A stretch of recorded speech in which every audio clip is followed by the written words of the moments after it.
નમસ્કાર ખેડૂત મિત્રો. આજે આપણે વરિયાળીના પાકમાં ખાતર વ્યવસ્થાપન વિશે વિગતવાર વાત કરીશું. વરિયાળીના પાકમાં પાયામાં કયું ખાતર આપવું, કેટલા પ્રમાણમાં આપવું, તેમજ પૂરતી ખાતર તરીકે કયા કયા ખાતર આપવાથી વધુ ઉત્પાદન, સારું ગુણવત્તાવાળું ઉત્પાદન મળી રહે એ માટે વિગતવાર વાત કરીશું. વરિયાળીના પાકમાં પાયામાં છાણિયું ખાતર 25 ગાળો જેટલું પ્રતિ હેક્ટરના માપ મુજબ આપવું જોઈએ. સારું કોહવાયેલું છાણિયું ખાતર એ વધુ ઉત્પાદન માટે અને સારી ગુણવત્તા જાળવી રાખવા માટે, સમયસર સારા વિકાસ માટે જરૂરી છે.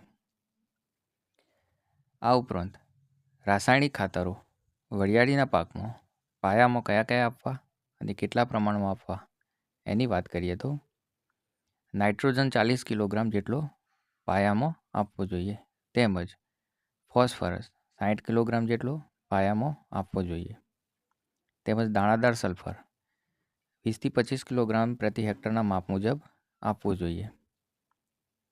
આ ઉપરાંત પૂરતી ખાતર તરીકે વરિયાળીના પાકમાં જ્યારે પાક 1 માસનો થાય, 30થી 35 દિવસનો થાય ત્યારે 30 કિલોગ્રામ જેટલું નાઇટ્રોજન પાયામાં આપવું જોઈએ, તેમજ જો દાણાદાર સલ્ફર આપવાનું રહી ગયું હોય તો કોસાવેટ 20 કિલોગ્રામ પ્રતિ હેક્ટરના માપ મુજબ આપી શકાય.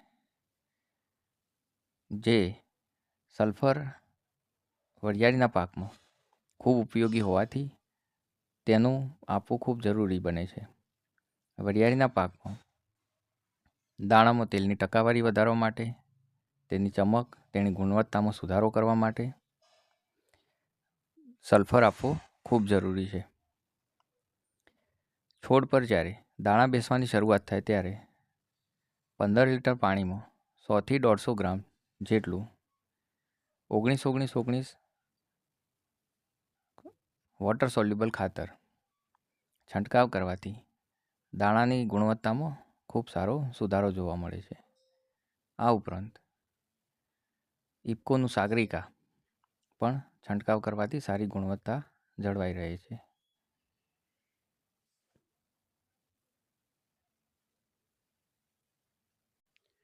તો ખેડૂત મિત્રો, વરિયાળીના પાકમાં આ મુજબ ખાતર વ્યવસ્થાપન કરવાથી વધુ સારું અને ગુણવત્તાવાળું ઉત્પાદન મળી રહેશે, તેમજ રોગપ્રતિકારક શક્તિ પણ વધારો થતો હોવાથી સમયસર અને જરૂરિયાત મુજબનું ખાતર આપવું ખૂબ જરૂરી છે. તો આ મુજબની વધુ માહિતી મેળવવા માટે અમારી ચેનલ સાથે જોડાયેલા રહો. લાઇક કરો, સબસ્ક્રાઈબ કરો તેમજ શેર કરો. આભાર. Thank you.